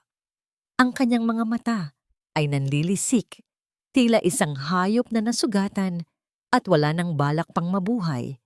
Sa ilalim ng malamig na liwanag ng buwan, ang kanyang anino ay tila isang dambuhalang multo na humaharang sa kaligayahan ni Maya at Mateo. Ang bote ng lason na hawak niya ay dahan-dahang nanginginig. Bawat patak ng likido sa loob nito ay tila banta ng kamatayan para sa kapayapaang kapapausbong pa lamang. Sa likod ni Tristan, ang gabi ay balot ng matinding tensyon. Ang simoy ng hangin ay may dalang amoy ng paparating na ulan. Isang babala na ang langit ay nakikiramay sa nagbabadyang trahedya. Si Maya ay nanigas sa kanyang kinatatayuan. Ang kanyang mga kamay ay dahan-dahang nanlamig. Ang lalaking ito, na dati niyang ipinaglalaban, ngayon ay ang mismong banta na gustong kumuha ng huling hininga ng kanyang dangal. Agad na humakbang si Mateo sa harap ni Maya. Ibinubuka ang kanyang mga braso para maging isang kalasag. Tristan, ibaba mo ang boteng iyan. Wala ka nang mababawi sa karahasan. Tapos na ang laban na ito. Umalis ka na habang may natitira ka pang dignidad. Isang malakas at nakakangilabot na tawa ang kumawala sa mga labi ni Tristan. Dignidad? Wala na ako niyan, Mateo. Kinuha na yan ng babaeng ito. Pinahiya niya ako. Sinira niya ang pamilya ko. At ngayon, sasabihin ninyo sa akin na umalis ako? Itinaas niya ang lumang liham na hawak niya sa kabilang kamay. Pero bago ako mawala, gusto kong malaman mo, Maya. Ang tatay mong marangal ay kasing dumi ko rin. Basahin mo ito. Ang liham na ito ang magpapatunay na ang tatay mo ang pumatay sa tatay ni Mateo para lang maitago ang kanyang pagkakamali. Ang paninikip ng dibdib ni Maya ay tila hindi na niya makayanan. Ang bawat salita ni Tristan ay parang mga martilyo na dumudurog sa kanyang pundasyon. Ang kanyang ama, ang tanging bayani sa kanyang buhay, ay maaari nga bang maging isang kriminal? Ang kanyang paningin ay nagsimulang lumabo. Ang paligid ay tila umiikot. Ang katahimikan ni Mateo sa kanyang tabi ay lalong nagpabigat sa kanyang hinala. Mateo? Bulong ni Maya, ang kanyang boses ay tila isang huling hininga Alam mo ba ang tungkol sa liham na ito? Hindi lumingon si Mateo, ngunit ang kanyang mga balikat ay tila bumigay sa bigat ng katotohanan. Maya, hindi iyan ang mahalaga ngayon. Ang mahalaga ay ang kaligtasan mo. Sagutin mo ako. Ang sigaw ni Maya ay umalingaungaw sa buong estate, isang tunog ng pusong tuluyan ng nagmadali. Sa gitna ng kanilang paghaharap, si Tristan ay dahan-dahang binuksan ang bote ng lason. Ang amoy nito ay matapang at nakakasulasok, kumakalat sa hangin na tila isang itim na ulap. Huli na ang lahat para sa paliwanag, Mateo. Kung hindi siya sa akin, walang sino mang pwedeng magkaroon sa kanya. At sisimulan ko sa pagpapakita sa kanya kung paano mawala ang lahat ng mahal niya. Biglang sumugod si Tristan, hindi kay Maya, kundi sa direksyon ng matandang portrait ni Don Roberto na nakasabit sa balkonahe. Akma niyang itatapon ng lason sa alaala ng ama ni Maya nang mabilis na kumilos si Mateo para pigilan siya.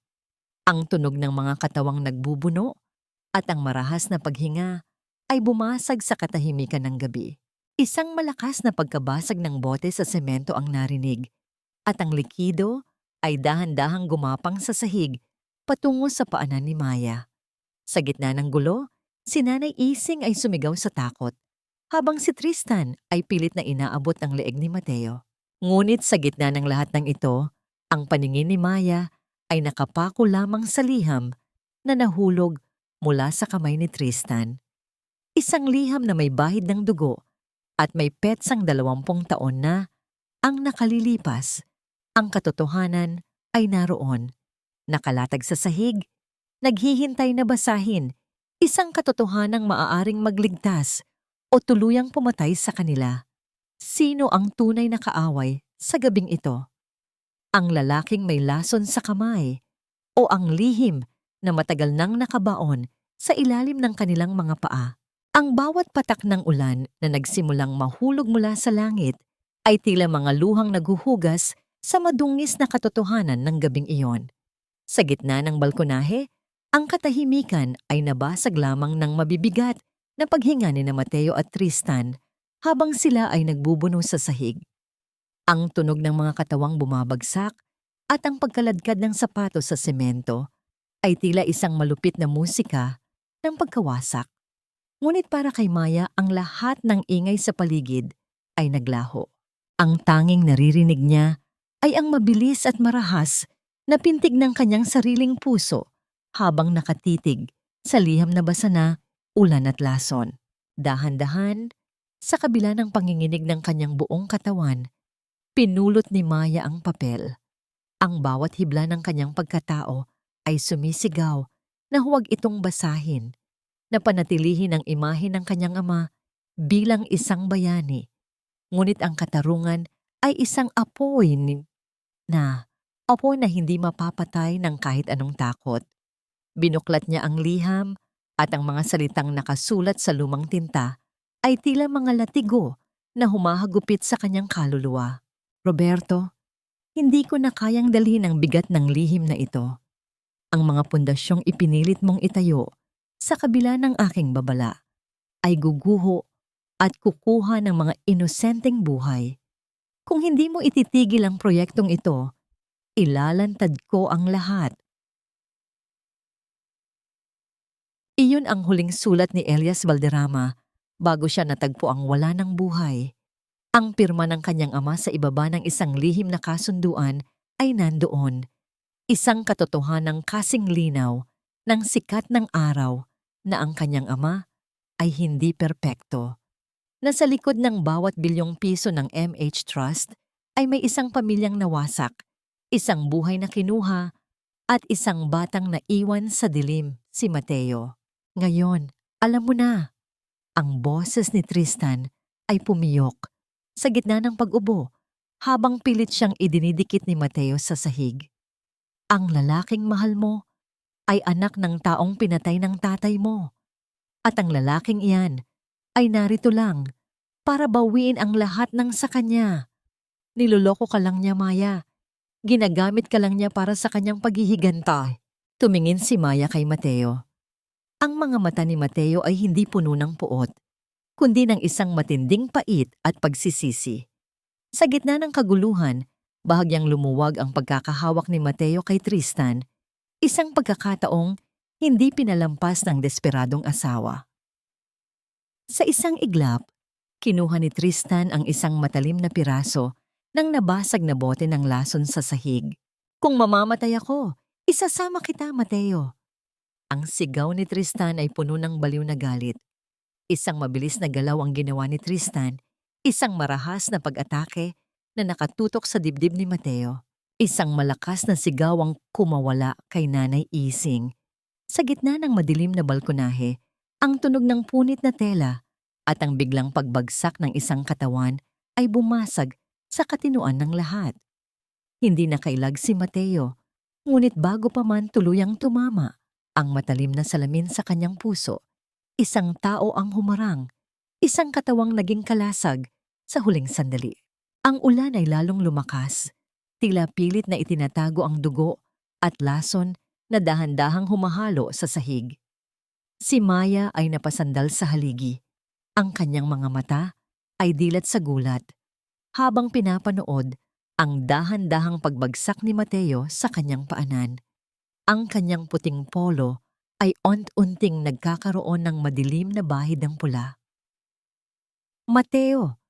Ang sigaw ni Maya ay tila isang paghagulgol na umalingaw-ngaw sa buong estate. Isang tunog ng pusong tuluyan nang nagkadurog-durog. Habang si Tristan ay nakatayo doon, natulala sa kanyang nagawa at dahan-dahang binitawan ng piraso ng bote, ang tunog ng mga sirena ng pulis ay nagsimulang marinig mula sa malayo. Ang liwanag ng asul at pulang ilaw ay dahan-dahang sumisilip sa gitna ng kadiliman ng gabi. Ngunit para kay Maya, wala nang halaga ang pagdating ng tulong. Habang hawak niya ang dahan-dahang nanalamig na kamay ni Mateo, ang tanging nasa isip niya ay ang malupit na biro ng tadhana. Kung kailan natagpuan na niya ang tunay na pag-ibig, doon naman ito kukunin ng mga multo ng kanyang sariling nakaraan. Mamatay ba ang huling pag-asa ni Maya, kasama ang lalaking tanging rumespeto sa kanya? O may himala pa bang naghihintay sa kabila ng dugong dumanak sa ancestral estate? Ang katarungan ay hindi isang matamis na tagumpay. Madalas, ito ay may lasa ng bakal at amoy ng malamig na koridor ng ospital. Ang bawat yabag ng sapatos ni Maya sa makinis na sahig ng korte ay tila isang hatol na dahan-dahang idinidikta ng tadhana.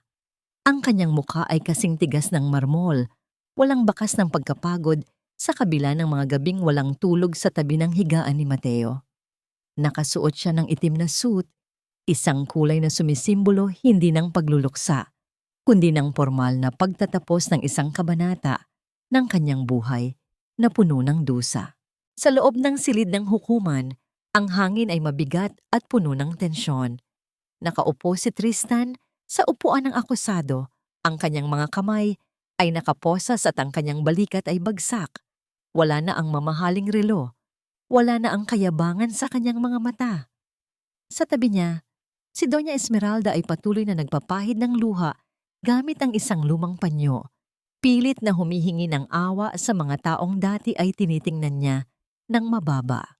Hindi ko ginusto ang mangyari, Judge. Nagdilim lang ang paningin ko dahil sa sobrang pagmamahal sa asawa ko. Ang boses ni Tristan ay gumaralgal, isang desperadong pagtatangka na baguhin ang daloy ng katotohanan. Si Maya, siya ang nagtulak sa akin sa ganito. Binigla niya ako sa lahat ng pagbabago niya. Tumayo si Maya mula sa kanyang upuan. Hindi niya kailangang sumigaw para makuha ang atensyon ng lahat. Ang kanyang presensya ay sapat na para patahimikin ang buong silid. Ang pagmamahal ay hindi nananakit, Tristan.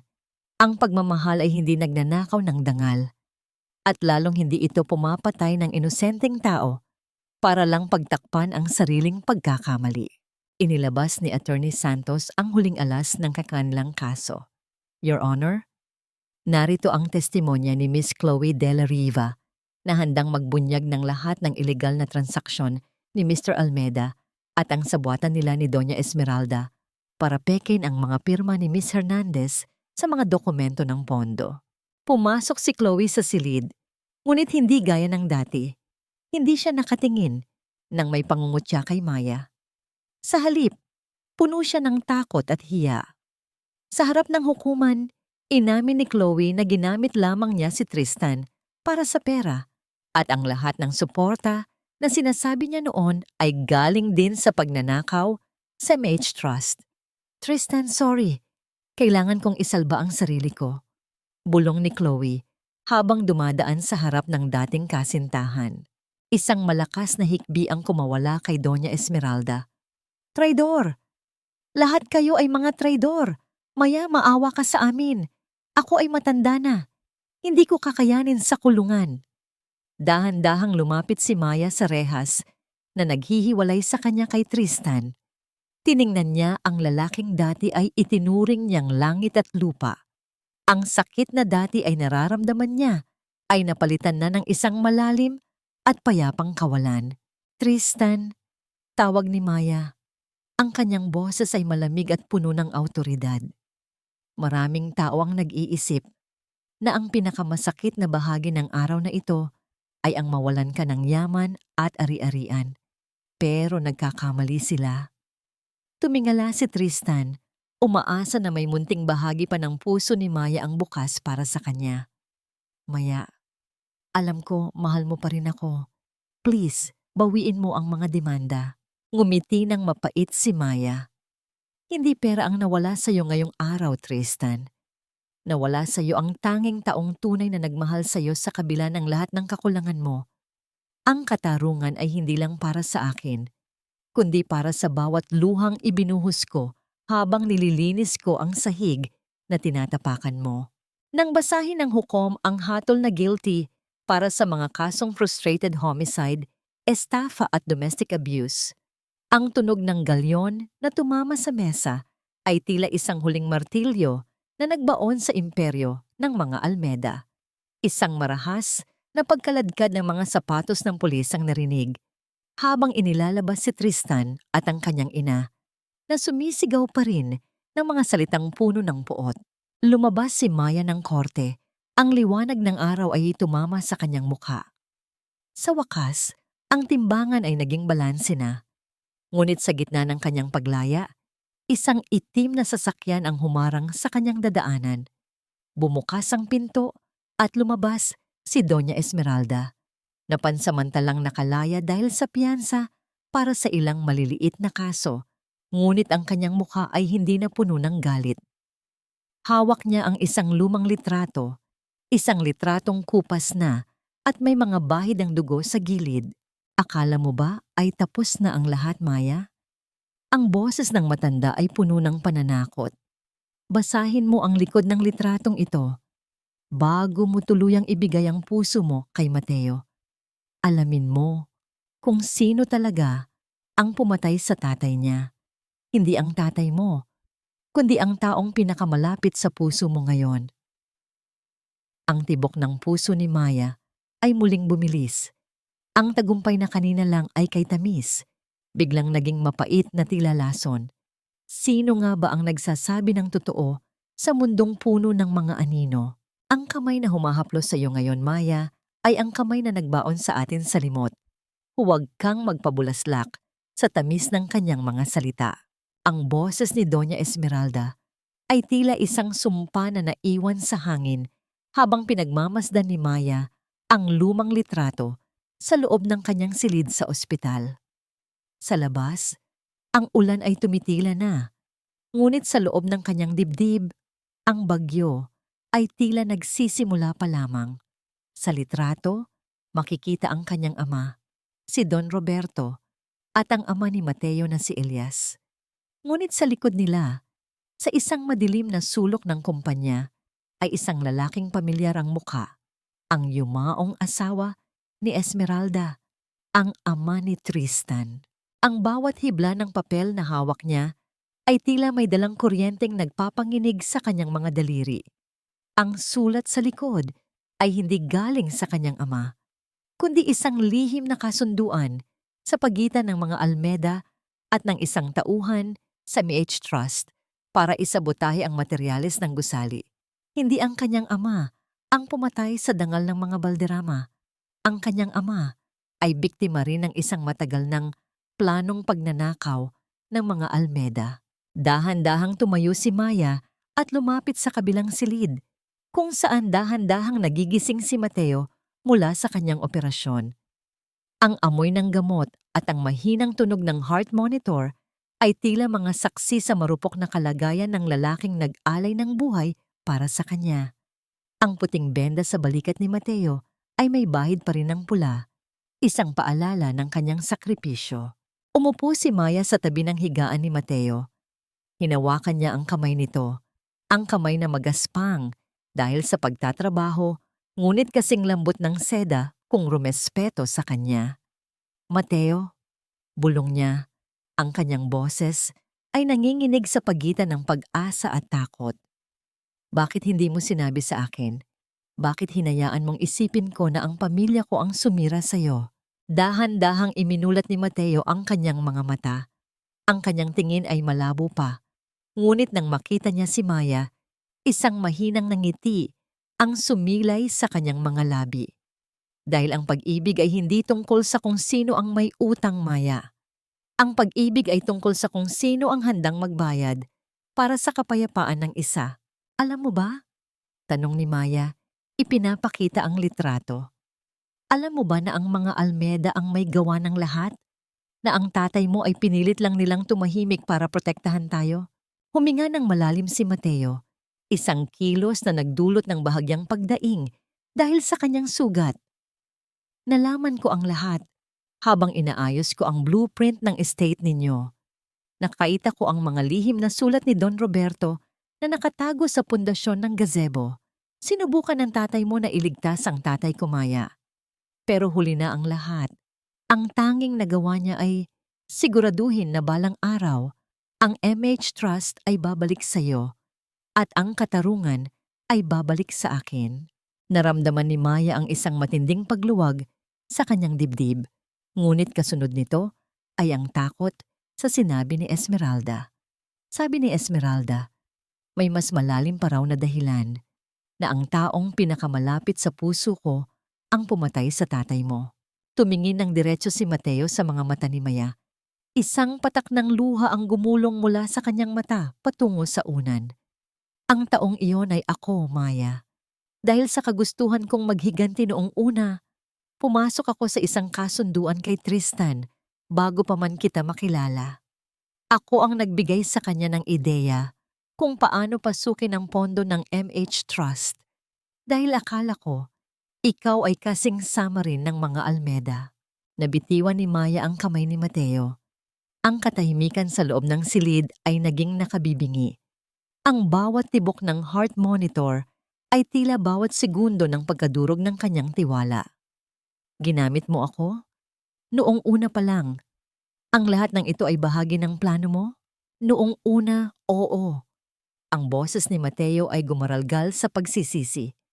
Pero nang makilala kita, nang makita ko ang sugat sa puso mo na mas malalim pa sa sugat ng tatay ko, hindi ko na kayang ituloy. Pinrotektahan kita sa abot ng makakaya ko. Ang bawat dokumentong ibinigay ko sa abogado mo, galing sa akin iyon para pabagsakin si Tristan, kahit na ang kapalit noon ay ang sarili kong kalayaan. Tumayo si Maya. Ang kanyang mundo ay muling nagkagulo. Hindi niya alam kung ang lalaking nasa harap niya ay ang kanyang tagapagligtas o ang arkitekto ng kanyang huling pagkawasak. Ang pag-ibig at pagtataksil ay dahan-dahang naghahalo na lumilikha ng isang lasang hindi niya malunok. Maya, pakinggan mo ako. Pilit na bumangon si Mateo, ngunit ang sakit sa kanyang sugat ay nagpabagsak sa kanya pabalik sa higaan. Ang tunog ng mabilis na paghinga at ang alarma ng monitor ay nagsimulang tumunog, hudyat ng pagtaas ng kanyang blood pressure. Tumingin si Maya sa kanya sa huling pagkakataon bago lumabas ng silid. Kailangan ko ng oras, Mateo. Hindi ko alam kung ang haplos mo ay gamot o isa pang uri ng lason. Habang naglalakad si Maya sa koridor ng ospital, ang bawat anino ay tila bumubulong ng katotohanan. Sa dulo ng pasilyo, nakita niya si Attorney Santos na may dalang isa pang folder. Miss Hernandez, may isa pa tayong problema. Si Tristan. Nakatakas siya habang inililipat sa provincial jail. At ang huling balita, papunta siya sa ancestral estate. Ang takot ay muling bumalot sa puso ni Maya. Ang laban ay hindi pa tapos. At sa pagkakataong ito, wala si Mateo sa kanyang tabi para maging kalasag. Hindi na ako natatakot sa dilim, Tristan. Dahil ang dilim na dala mo ay wala ng lakas sa liwanag ng katotohanan. Ang boses ni Maya ay hindi nanginginig habang naglalakad siya sa gitna ng madilim na sala ng kanilang ancestral estate. Ang tanging liwanag ay nanggagaling sa mga kidlat na panapanahong nagpapalinaw sa paligid, na nagpapakita sa anino ni Tristan na nakatayo sa tabi ng portrait ng kanyang ama. May amoy ng gasolinang kumakalat sa hangin, isang matapang at nakakasulasok na amoy na nagbabadya ng isang huling pagsunog sa lahat ng kanyang nakaraan. Hawak ni Tristan ang isang lighter. Ang maliit na apoy nito ay sumasayaw sa gitna ng kumpas ng hangin. Ang kanyang muka ay hindi na makilala. Puno ng dumi, sugat at isang uri ng kabaliwan na tanging ang mga taong nawalan ng lahat ang nagtataglay. Sira na ang buhay ko, Maya. Wala na si Mama. Kinuha niya ang huling pera at iniwan ako. Lahat kayo ay tinalikuran ako. Kung hindi ako magkakaroon ng marangyang buhay, sisiguraduhin kong wala ka ring babalikang alaala. Dahan-dahang lumapit si Maya, hindi alintana ang panganib. Ang bawat hakbang niya sa lumang sahig na kahoy ay lumilikha ng isang malungkot na langit-ngit, na tila ang bahay mismo ay dumadaing sa sakit. Hindi ang bahay na ito ang sumira sa iyo, Tristan. Ang sarili mong kasakiman ang nagbaon sa iyo sa hukay. Kahit sunugin mo ang bawat sulok ng mansyong ito, hindi mo mabubura ang katotohanan na naging alipin ka ng sarili mong ambisyon. Tumahimik ka, bulyaw ni Tristan, akmang itatapon ng lighter sa mga kurtinang basa na ng gasolina. Wala kang alam sa hirap na dinanas ko para mapanatili ang kumpanyang yan. Alam ko, Tristan, mahinang sagot ni Maya. Ang kanyang boses ay puno ng habag. Dahil ako ang lihim na bumubuhay sa iyo. Ako ang nagbayad ng bawat utang mo habang minamaliit mo ako. Pero ang pinakamalaking pagkakamali ko ay ang isipin na ang pag-ibig ko ay sapat na para baguhin ang isang taong ayaw magpabago. Sa gitna ng tensyon, isang mahinang tunog ng sasakyan ang narinig mula sa labas. Sa kabila ng kanyang sugat at panghihina, dumating si Mateo. Nakasandal siya sa pinto. Ang kanyang mukha ay maputla at ang kanyang benda ay muling nabahiran ng dugo. Ngunit ang kanyang mga mata ay nananatiling nakapako kay Maya. Tristan, bitawan mo ang lighter. Ang boses ni Mateo ay mahina, ngunit may awtoridad. Huwag mong dagdagan ang mga kasalanang pagsisisihan mo habang buhay. Tapos na ang laban. Lumingon si Tristan kay Mateo. Ang kanyang galit ay muling nag-apoy. Ikaw ang umagaw sa kanya. Ikaw ang nagturo sa kanya kung paano ako talikuran. Hindi, Tristan, sabi ni Mateo habang dahan-dahang lumalapit kay Maya. Ipinakita ko lang sa kanya ang halaga niya na matagal mong itinago. Ang pag-ibig ay hindi pagmamay-ari. Ito ay pagpapalaya. Isang malakas na kulog ang yumanig sa buong bahay na naging hudyat ng pagpasok ng mga pulis sa gate ng estate.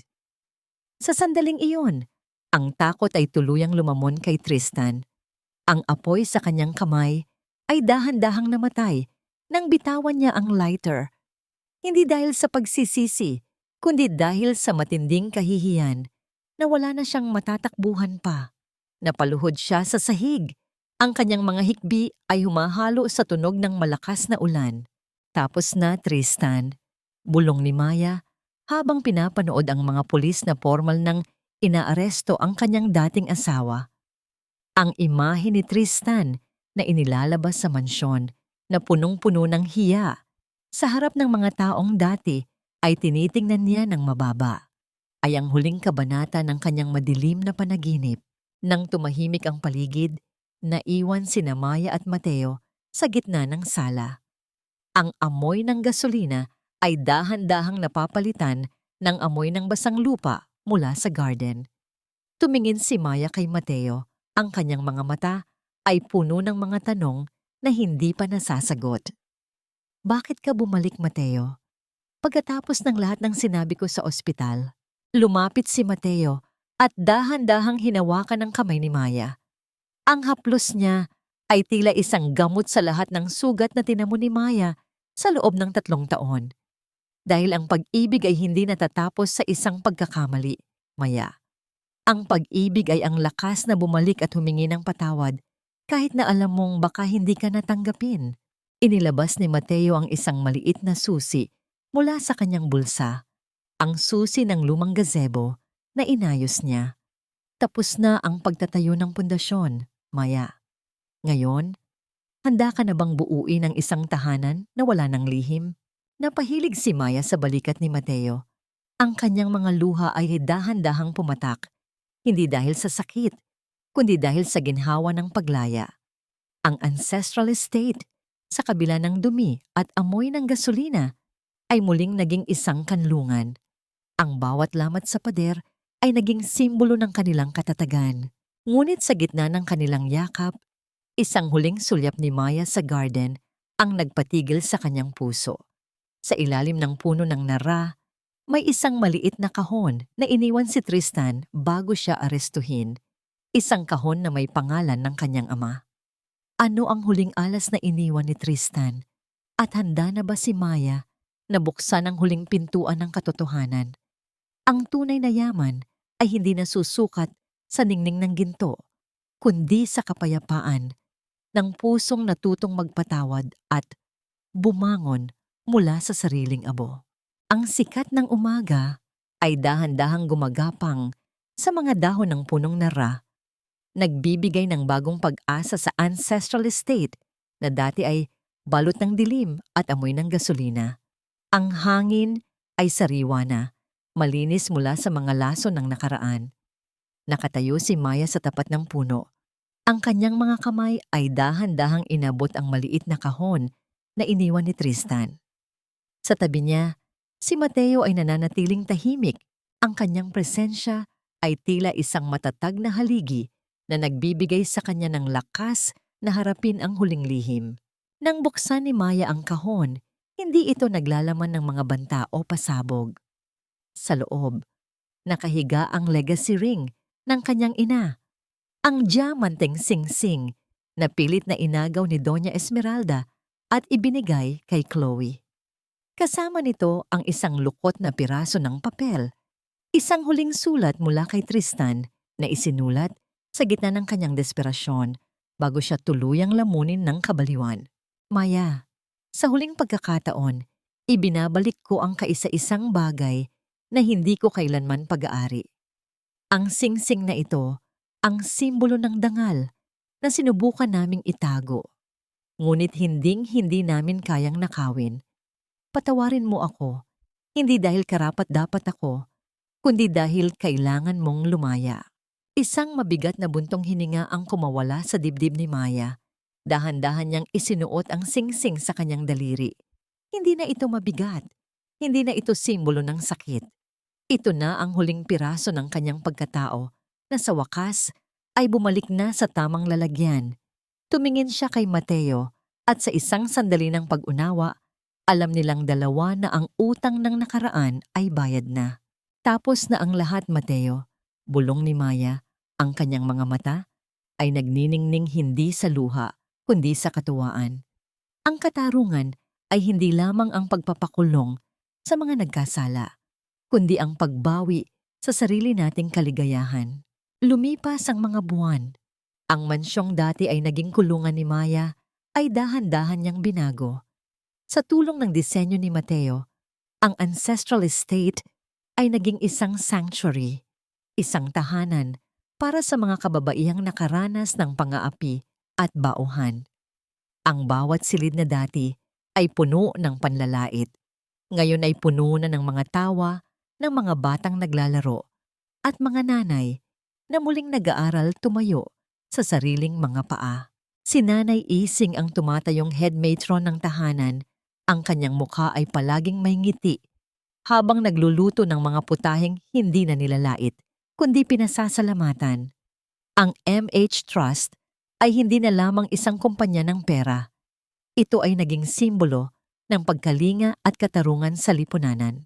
Isang hapon, habang ang araw ay dahan-dahang lumulubog sa abot-tanaw, naglalakad sina Maya at Mateo sa garden. Ang gazebo ay tapos na, matatag at maganda. Isang istrukturang gawa sa pag-ibig at katapatan. Huminto si Mateo at hinarap si Maya. Kinuha niya ang mga kamay ng dalaga. Ang mga kamay na dati ay puro sugat, ngayon ay makinis at puno ng dangal. Maya, ang boses ni Mateo ay puno ng emosyon. Saksi ang lupang ito sa lahat ng hirap mo. Saksi ang punong ito sa bawat luha mo. Ngayon, gusto kong maging saksi ang buong mundo sa pangakong gagawin ko. Handa ka na bang maging arkitekto ng ating sariling pamilya? Isang pamilyang ang tanging pundasyon ay katotohanan at wagas na pag-ibig. Inilabas ni Mateo ang isang simpleng singsing. Hindi ito diamante, kundi isang gintong banda na may nakaukit na pangalan nila. Isang simbolo ng pagiging payak at tapat. Ngumiti si Maya, ang kanyang puso ay tila isang ibong nakawala sa hawlagan ng matam at ngayon ay malayang lumilipad sa langit. Oo, Mateo, handa na ako. Dahil sa piling mo, natutunan kong ang pinakamagandang disenyo ng buhay ay ang pag-ibig na walang hinihintay na kapalit. Dahan-dahang iniyuko ni Mateo ang kanyang ulo at hinalikan si Maya sa noo. Isang sagradong sandali na tila pinagtibay ng simoy ng hangin. Wala ng takot, wala ng lihim. Sa dulo ng kanilang paglalakbay, natagpuan nila ang isang kayamanang hindi kailanman mananakaw ng kahit na sinong Tristan o Doña Esmeralda, ang kayamanan ng sariling halaga. Habang nagdidilim ang paligid, ang mga ilaw sa mansyon ay dahan-dahang bumukas, tila mga bituin na bumaba sa lupa. Ang kwento ni Maya Hernandez ay hindi na kwento ng isang biktima, kundi kwento ng isang nagtagumpay. Isang paalala na kahit gaano katagal ang gabi, ang umaga ay laging darating para sa mga pusong marunong maghintay at lumaban.